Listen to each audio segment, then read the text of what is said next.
Hey, what's up, dudes? This is Sasquatch here. I'm going to be giving you a 2v2 versus, it's going to be a Protoss versus Zerg here. We got Wu spawning up in the top left corner as our red Zerg player, and down at the bottom right we have chAnO as our orange Protoss. And this was actually a game sent in by Wu. Um, he's a guy who's checked out my channel, shown a little bit of support for me.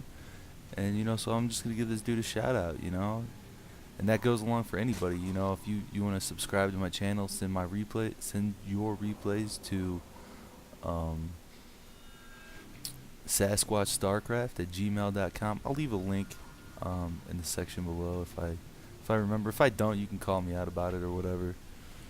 And I'll cast your game, like, straight up, no joke. I mean, it's not that sweet, but if you want to see maybe a game cast, have an opportunity to get one of your games cast, I'm the guy to talk to. Like, I'll cast your shit. I don't really even care. Don't matter what level you are. I don't even know what level these guys are. I'm pretty sure Wu was probably like at least platinum, probably even diamond level player. I haven't actually checked, but this is a game he sent me, and he sent me a couple games, and I just picked this one out, and I'm gonna cast it real quick. I haven't actually watched the game yet, so. But we can see that Wu is going for a 14 spawning pool. And as we look down at our Protoss player, chAnO's base, looks like he's got one gateway up on the way, and he's working on his assimilator right now. And chrono boosting out his probes, not unstandard at all. We see Wu's got his drone in here, scouting around, checking out, actually stealing some of the Protoss player's minerals. There's nothing wrong with that. You take away 5 of his minerals, and that's 5 minerals that you got, and 5 minerals that he doesn't. So that's never a bad call, just stealing some minerals. Still chrono boosting out the probes. That is a pretty common tactic for most Protoss players in the early games. You always want to get those probes out, try and get that economic advantage. And it looks like Wu got his spawning pool up and then rushed for his natural expansion, which is a pretty common tactic on this map, just because in order to get to your natural, they've got to come through your main ramp, and then come through your main base and then down to get to your natural, and unless they break down these backdoor rocks. So most Zergs these days are trying to get, as a Zerg, you really need that fast expansion just to try and keep up in production and econ, just because Protoss can chrono boost out probes, and Terran's got mules to kind of give their econ a boost. So Zergs really have that quick expansion that really give them a kind of econ boost. And we see 2 gateways and a cyber core coming up for chAnO here. And let's see if he's got enough minerals. He can start researching warp gate right now. And really, as soon as you get that cyber core down, it's usually a pretty good idea to start working on your warp gate. And there it goes down right now. And as he has 100, well, I'd like to almost see him working towards getting in. There goes down another gateway right now. So pretty standard, by all means. And let's look back up towards Wu's base. He's got 1 gas up. It'll be interesting to see if once he reaches that 100 gas, if he's going to start researching his metabolic boost for his Zerglings. So he's got what it takes now. Should be clicking this any second. I'm going to click it for him. Maybe it'll work. Come on, click that metabolic boost. You got the gas. And these aren't the tip-top tier players, so you never expect things to be right on the money. And I could be completely wrong. He might not be going for a quick Zergling speed. He might be going for roaches, or maybe even a quick layer tech. So it'll be interesting to see what he decides to do. And he does have 2 queens out here, actually 3 queens. So going to be spreading that creep and injecting the larva. There's going to be almost 1 queen dedicated solely to creep tumors. And we can see the creeps getting spread out towards the base already. We're only at just now hitting 7 minutes in the game, and we have the creep at the front of his base. So as this game progresses, we're going to see this moving along quite rapidly. And we actually do see a proxy pylon coming up for chAnO here towards the front of his base. And our pylons, we got 2 warp gates, and his warp gate is finished, and we got these turning into warp gates right now. So pretty standard here. Looks like it's going to be a 4-gate. Oh, wait, we got another gateway coming down. This is going to be a 5-gate pressure attack. A lot of times when people go with this 5-gate attack, they consider it to be somewhat of an all-in, because if you plan on producing off 5 warp gates, consistently, one base barely supports that, and so you're expecting to end the game quite early off a 5-gate pressure attack, because you really just don't have the minerals to produce off 5 gateways and eventually expand. You'll have to cut, your army. You'll have to cut army production in order to save up that 500 minerals.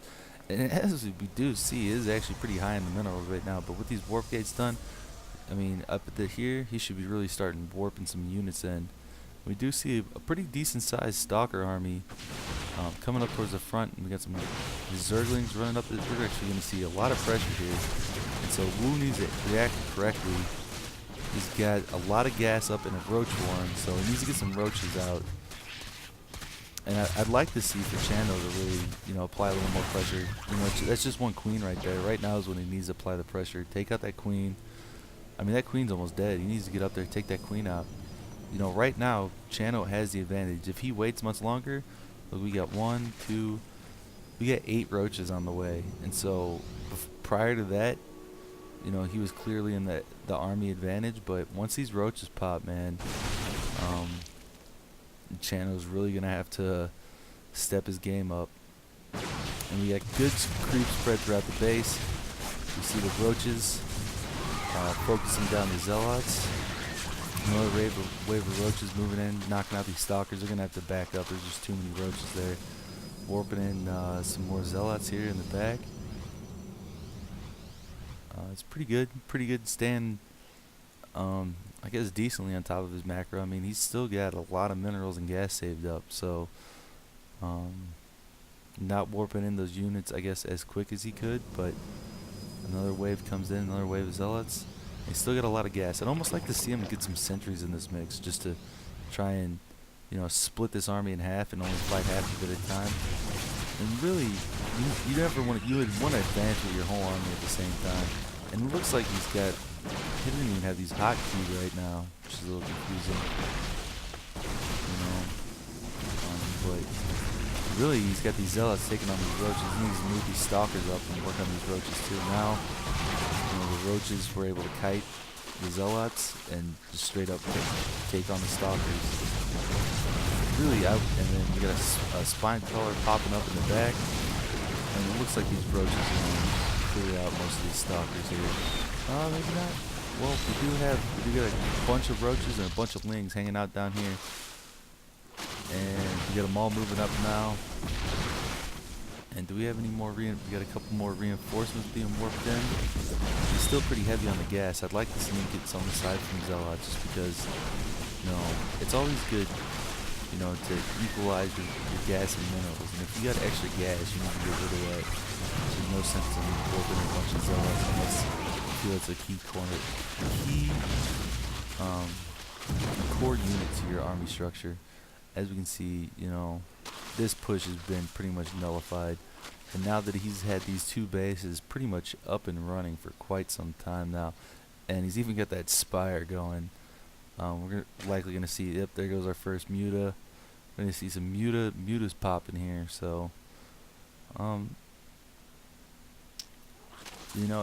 it's a pretty tough spot for our Protoss player right now. He's definitely on the back foot.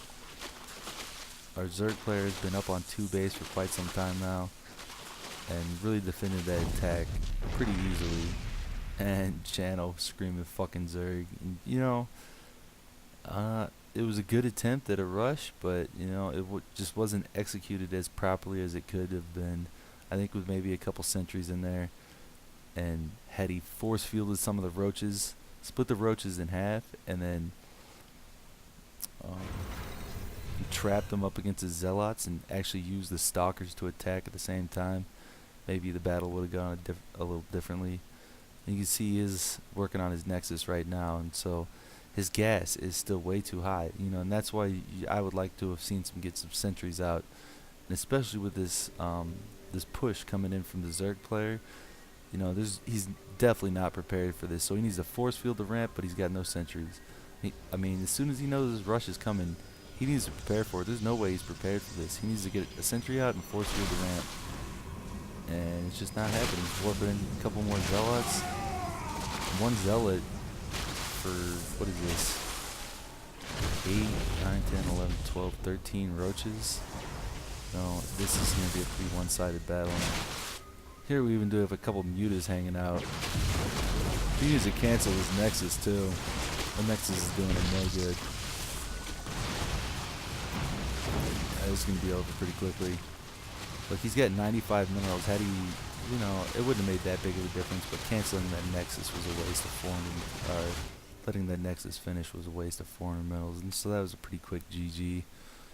Maybe it wasn't the best game that you've ever seen, but it was a pretty definitive way to show what you need to do to counteract a 4-gate. Roaches are, one of the top tier defensive units in the early game. Not many units really, because they're just so sturdy. Like, whether you don't have a whole bunch of them or not, they take a while for the opponent's army to blast down. So they're gonna hang out for a little bit and let your army kind of recoup, and before the reinforcements, they take a while to kill off because they have so much health and armor. So really, that's just it was a good squash of the 4-gate, or 5-gate I should say, and he even was transitioning into a void ray, which would have been good had there not been a bunch of mutas on the field. So and I guess that's it from the Sasquatch. And like I said, if you guys have any replays, feel free to send them in to SasquatchStarcraft at gmail.com. Like I said, I'll try and remember to leave a link in the description below. And I guess that's it for me for now. Alright, later dudes.